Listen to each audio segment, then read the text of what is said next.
Et salut tout le monde, c'est Steam. On se retrouve aujourd'hui pour une vidéo un peu spéciale. Comme vous pouvez le voir, ça va être sur Shadow of the Tomb Raider. Le jeu va sortir le 14 septembre sur PC, Xbox One, PS4. Et j'ai eu la chance de pouvoir y jouer 3 bonnes heures. C'est quand même pas mal. Merci à Square Enix d'ailleurs de m'avoir invité, ça fait plaisir. Et du coup, ouais, j'ai pu y jouer vraiment beaucoup. Et je vais pouvoir vous en parler. Vous parler des nouveautés, des choses sympas, etc. Juste, dans un premier temps, je tiens à préciser plusieurs choses. La première, cette vidéo ne va pas vous spoil, il n'y a pas de spoil important. Alors bien entendu, il y aura forcément un minimum de spoil, hein. Là par exemple on va croiser un avion, Lara va dire il faut que je retrouve mes affaires, vous imaginez bien qu'elle a survécu à un crash d'avion. Voilà, je peux pas tout couper non plus, hein. Donc, mais tous les gros spoils n'y sont pas.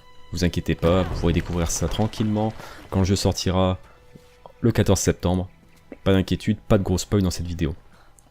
Autre chose, par moment l'image va être peut-être un peu sombre, un peu trop claire. C'est à cause des réglages d'enregistrement qui n'étaient pas bons.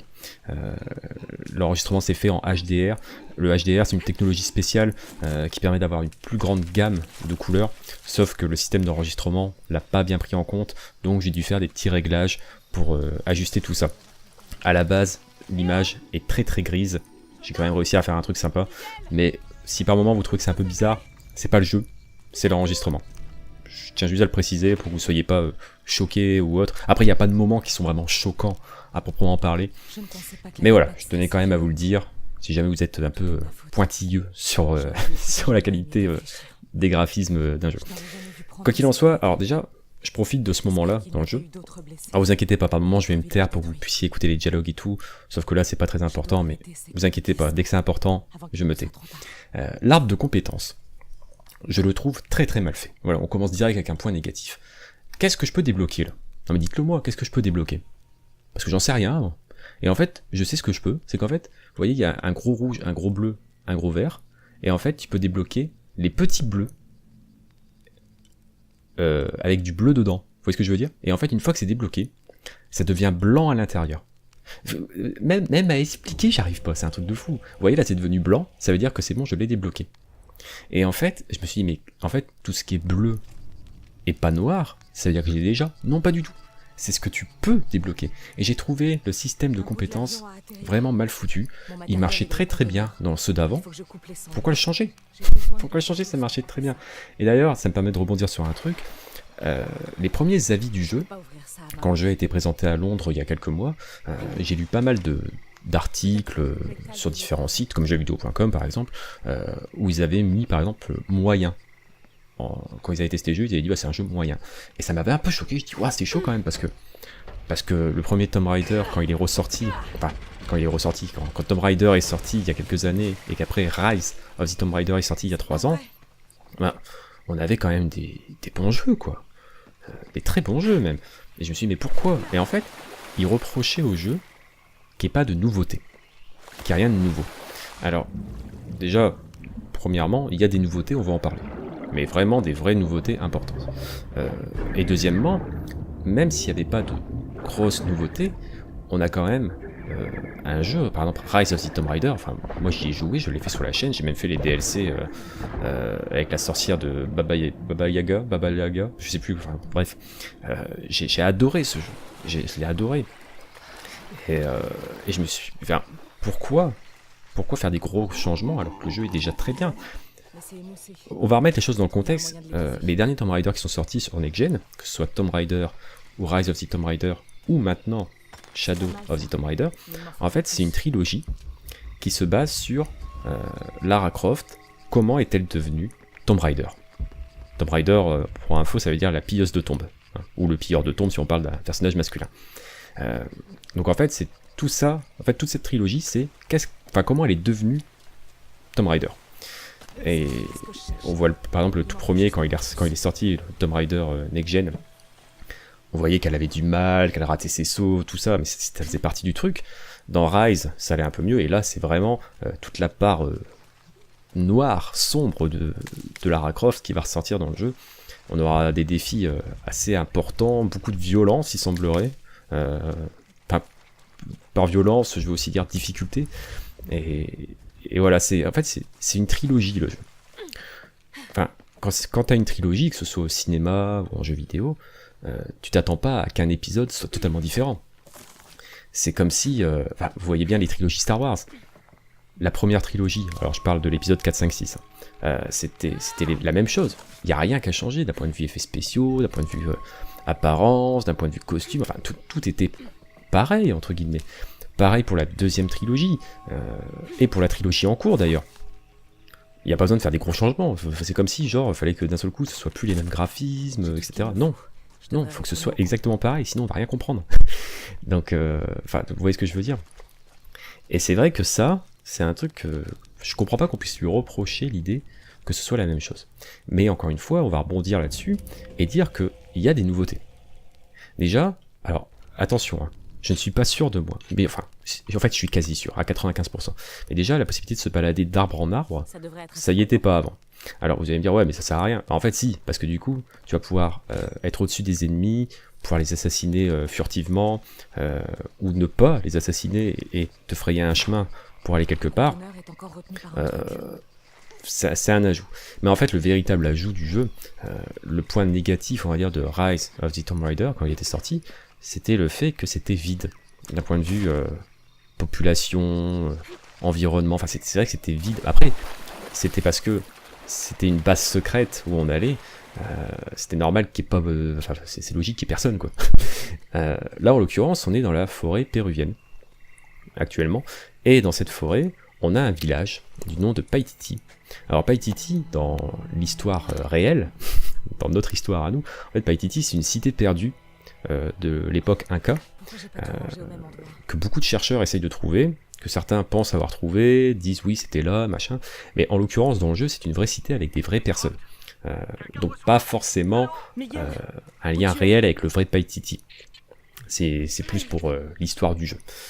Et en fait ces personnes qu'on va croiser, vont nous proposer des quêtes secondaires, et c'est des quêtes qui sont assez importantes parce que comme vous le savez peut-être, ou peut-être pas, dans Tomb Raider, parfois on va croiser des reliques, et en fait ces reliques seront écrites dans une langue qu'on ne peut pas comprendre, parce que ce sera pas en anglais ou en espagnol, ce sera le langage de l'époque, et en fait eux, grâce à ces missions secondaires, vont pouvoir vont nous apprendre en fait ce langage, et du coup ça va nous permettre d'explorer plus de tombeaux, de faire plus d'énigmes, etc. Donc vraiment c'est sympa, l'idée est vraiment sympa.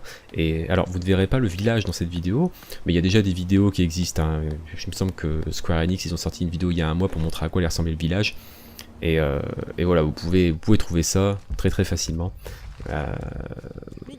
Voilà. Là je vais me taire pendant cette cinématique, parce que autant j'ai pas pu toutes les prendre, mais celle-là j'ai eu le droit, pas entièrement, mais j'ai eu le droit, et je peux vous dire que quand t'as un écran de 70 pouces devant toi, et que tu vois cette cinématique, je peux te dire que t'en prends plein la gueule.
Voilà. Et d'ailleurs, en parlant de cinématique impressionnante, vous avez vu juste avant mon intro, en début de vidéo, un morceau d'une cinématique. Et pareil, j'étais... Waouh, c'est dingue quoi, c'est magnifique, c'est ultra impressionnant. Et moi, vraiment, les cinématiques, j'ai hâte que vous les voyiez en vrai, vraiment. Parce que vous aurez la même réaction que moi, je peux pas croire autrement. C'est ultra impressionnant, vraiment. Celle avant mon intro, la version complète, mais c'est un truc de fou. C'est un truc de fou, vraiment. En fait, en vrai, sincèrement, on va mettre les choses au clair. J'ai été invité par Square pour jouer au jeu. J'ai pas été payé. J'ai payé mon train, j'ai payé ma bouffe. C'était une opportunité que j'avais devant moi. J'y suis allé, j'ai pas touché un centime. Limite, j'ai même plus perdu d'argent qu'on ait gagné sur le coup. À moins que la vidéo fasse 500 000 vues, mais ça m'étonnerait. Mais voilà, je suis honnête avec vous. Vraiment, j'ai pas le souvenir dans un jeu d'avoir été autant impressionné par les cinématiques. Vraiment, j'ai pas le souvenir. Je vous en ai coupé une, du coup, parce que j'avais pas le droit de vous la montrer. Enfin voilà, vraiment, j'ai vraiment été impressionné. Vraiment. C'était vraiment impressionnant. Bref. Je vais arrêter de dire impressionnant, c'est bien chiant. Autre nouveauté du jeu, et ça on le verra un peu plus tard dans la vidéo, je vous le rappellerai, c'est la possibilité de se camoufler. C'est-à-dire que Lara va utiliser des éléments qu'elle va croiser un peu partout dans la jungle pour se camoufler. Ça va être par exemple de se mettre de la boue partout sur le corps pour pouvoir passer contre des murs végétaux entre guillemets et ne pas être détecté du coup. Ça c'est une nouveauté assez sympa. Après, c'est une nouveauté sympa, mais en même temps c'est un peu téléphoné. En fait, vous verrez quand on va croiser ce nouveau système, vous verrez que c'est pas forcément, comment dire, c'est pas un choix qu'on fait en fait. C'est-à-dire qu'on va croiser la boue, donc du coup on va la prendre, et du coup t'es quasiment sûr derrière qu'il y a un mur qui va coller avec ce système de boue. Donc du coup c'est pas vraiment un choix que tu fais. Alors après j'ai pas fait tout le jeu, peut-être qu'il y aura des endroits où on aura la possibilité d'en prendre, de pas prendre de boue pour être indétectable. Mais c'est vrai que du coup ça m'a un peu dérangé. T'es sûr que c'est le chemin? Allez, reste près de moi. C'est tout sauf un bon chemin. Et pareil, ça vous le verrez. Vous le verrez. C'est peut-être le seul truc. Alors, par exemple, vous voyez The Last of Us 2, quand il y a eu le gameplay à l'E3. Moi, je fais partie de ceux qui pensent que pas que c'est pas un vrai gameplay, c'est un vrai gameplay. Mais on n'a pas vu l'interface. C'est-à-dire, par exemple, souvent les jeux maintenant ils te disent va ici, va là, appuie sur tel bouton, etc. Et ça on le voyait pas. Donc on pensait que c'était vraiment du hasard dans la démo de The Last of Us. Et là c'est un peu pareil. C'est-à-dire que, ah tiens, il y a de la boue, ah c'est bizarre, il y a un mur de boue derrière pour pouvoir se mettre dedans. Vous voyez? C'est ça que je veux dire. On n'a pas vraiment le réel choix, je trouve. Là on vient de trouver une sorte de... comment on pourrait appeler ça? Enfin, un truc de pierre justement avec le langage qu'on doit apprendre. Et ce sera grâce aux quêtes secondaires qu'on pourra. Autre chose que j'ai dû vous couper dans la vidéo, il y a plein de trucs que j'ai dû vous couper, hein. Vous imaginez bien que j'ai pu jouer une demi-heure.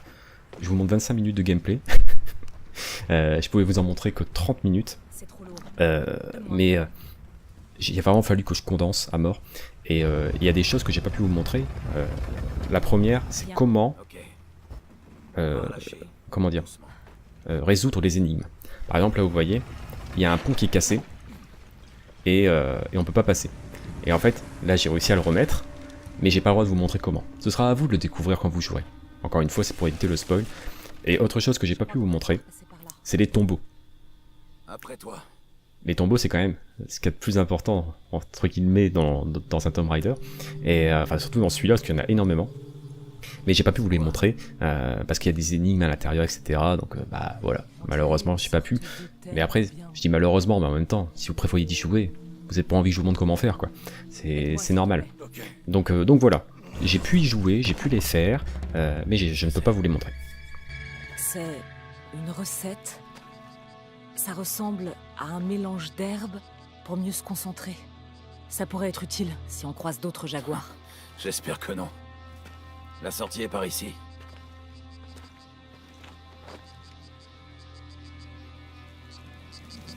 Donc voilà, là on a une nouvelle recette, l'œil de l'aigle. En fait c'est pour justement voir les ennemis quand ils sont camouflés. Ça c'est sympa, après c'est pas non plus... comment dire. Après, je vais pas dire que c'est pas intéressant, parce que c'est faux, parce que quand tu arrives dans un endroit où il y a plein de feuillage, etc., c'est intéressant. Je vais pas vous dire le contraire. Je vais vraiment pas vous dire le contraire. Je suis soulagée d'avoir retrouvé Jonah. Surtout après ce que Miguel. Au moins, Jonah m'a pas demandé ce qui s'était passé. Les jaguars, je veux pas qu'ils s'inquiètent. Et vous voyez encore ce fameux arbre de compétences qui est vraiment terrible. Il est terrible. Après, c'est peut-être moi, je comprends pas et que tout le monde comprend. Mais je le trouve tellement mal fait. C'est terrible. Je pense qu'on est loin de Kuwakiako. Si on avance bien dans la bonne direction, je sais pas, mais le système d'irrigation est plutôt un bon signe. Pas faux. Il y a eu des gens ici à un moment. Pour nous qui sont encore là. Alors un peu comme dans les autres Tomb Raider, on va trouver des morceaux d'armes qui vont nous permettre justement de fabriquer une arme. Donc ouais, faut vraiment bien fouiller. C'est très très important. Jonah, donne-moi un coup de main. Ouais. À 3, 2, 1.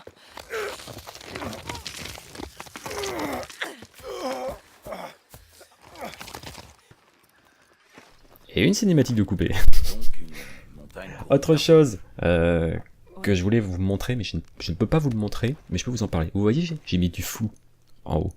Vous voyez? Alors déjà, avant de parler de ça, on va parler des équipements. Parce que pareil, ça c'est une nouveauté, on peut s'équiper de certaines pièces d'équipement qui permettent, par exemple là, ce que je viens de ramasser, ça permet d'être moins facilement repéré par les ennemis. Donc, alors je sais pas combien il y aura de pièces d'équipement différentes dans le jeu, j'imagine pas mal. Allons voir ça. Et le truc que j'ai flouté, alors c'est pas forcément un truc ultra intéressant, ultra important, mais je trouvais que c'était rigolo. Si j'ai pas pu vous le montrer, c'est parce qu'il n'est pas encore finalisé. Ce sera dans le jeu, hein, mais c'était pas encore finalisé dans sa conception. C'est des skins des anciennes Lara Croft. Par exemple, vous pourrez jouer avec la Lara Croft du premier Tomb Raider. Alors elle sera très cubique, entre guillemets, hein, si on peut appeler ça comme ça. Très pixelisée, en gros. Mais vous pourrez jouer avec. Pareil, il y a la Lara Croft du Tomb Raider 2, avec sa doudoune. J'ai trouvé ça très très rigolo. Mais j'ai pas pu malheureusement vous le montrer. Et je pense qu'en fait, toutes les Lara Croft seront dispo, en fait, tout simplement. Alors je ne sais pas encore si ce sera du DLC payant, ça m'étonnerait, hein, je pense que ce sera gratuit. Ou tout du moins, ce sera dans les versions spéciales du jeu. Une chose que j'ai pas précisé. Ah, vous voyez, c'est ça le... Vous voyez, le mur. Là, elle est contre un mur et elle est pleine de boue. Vous voyez, on va en croiser d'autres. Hein. Et c'est pour que vous compreniez le délire, en fait, c'est comme ça qu'on est camouflé, en fait.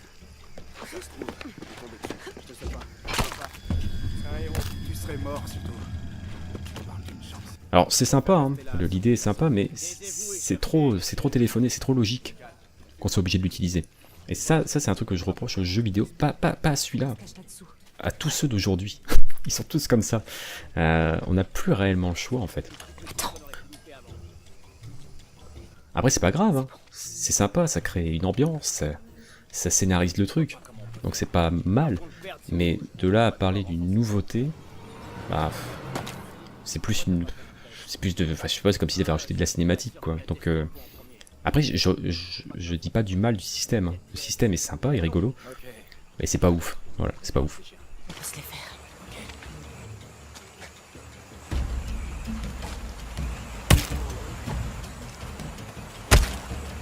Main gauche, je vais m'occuper d'eux. Plante-toi. Dave, Samy, ces types, je leur ai dit de commencer par le pont. Non mais putain. Dave, Samy. Ouais.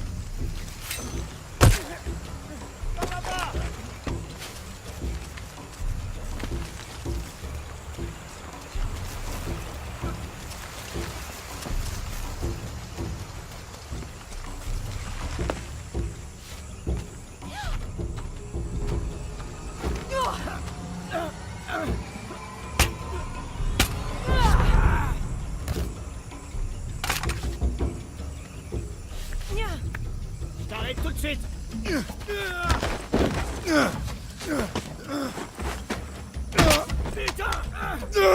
Bouge pas. Merci. Ça va? Ouais. Prends ça.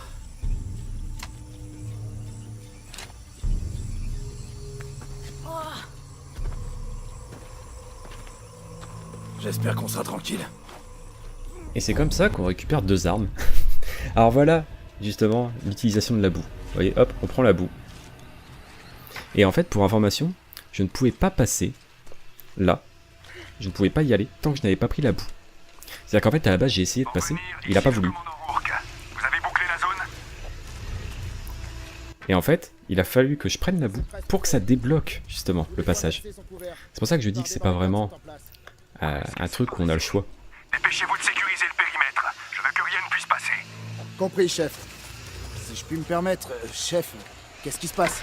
Les éclaireurs sont en route. Rourke, terminé.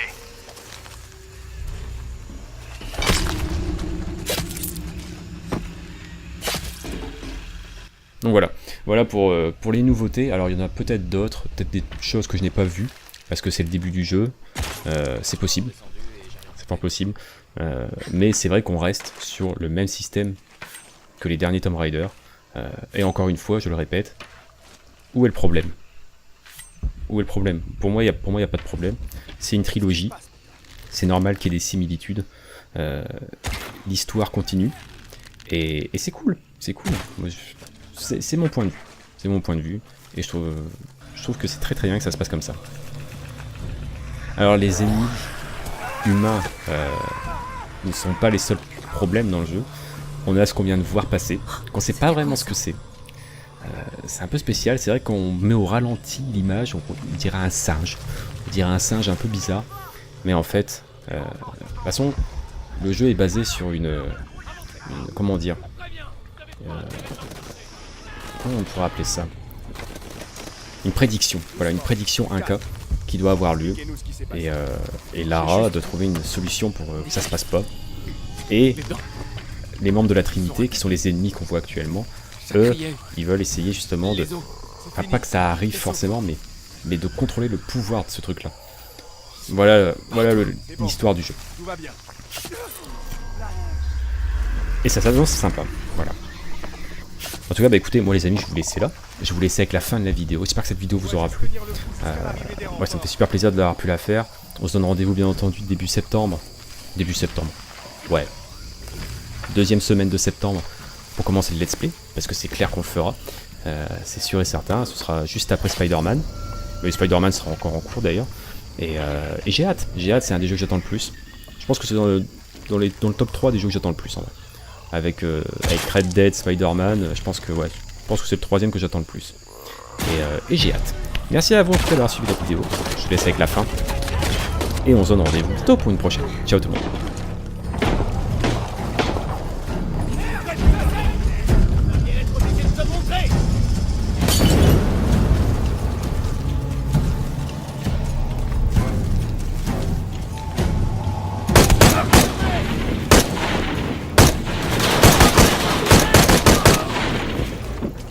Arrivée imminente.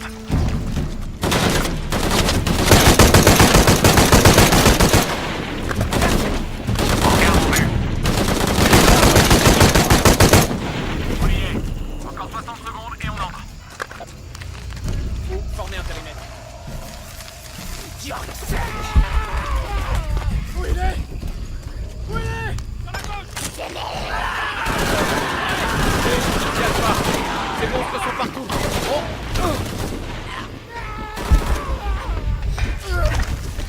C'est quoi ces créatures?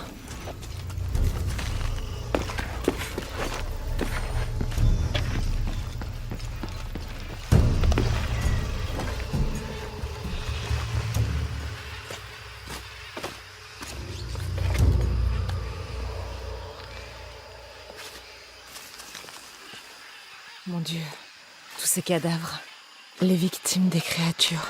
Mais pourquoi? Jonah, Abby, Oui, Lara, je t'écoute. j'ai pas assez de place pour ça. Elles sifflent comme des cerfs, tout est plein. Je peux plus rien prendre. Depuis Stako. Tu nous fais marcher? Non, je sais ce que j'ai vu. Tu vas bien? Oui, je rentre là.